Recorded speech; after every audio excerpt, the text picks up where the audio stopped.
היום הוא נולד. הייתי לפני כמה שנים, לפני איזה 15 שנה הייתי בטיול בגמלים בסיני. ושם הם מתייבשים צ'יק צ'ק, ואתה לא... קיצר, בערב כבר הרגשתי לא טוב. איתנו רופא אמר לי, אם אתה לא שותה 2 מימיות, אני נכנס לך אינפוזיה. הייתי אומר אותם אינפוזיה. אני כבר הכנסתי, כי היה לי כבר... שנה שעברה אכלתי בעבודה איזה משהו מקולקל.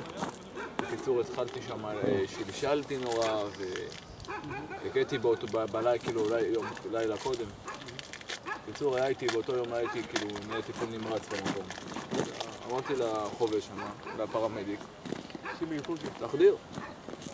יוצאתי אחד, לקחתי מהמרפאה 2 ליטר אינפוזיה. הוא עוד הוסיף לי שם מתנה בתוכו, שם לי פפגרין. מה זה? תרופה נגד... בחילות? היא לא לבחילות. כן, היא נגד... היא עושה צירות. נגד הקאות, נגד שלשולים.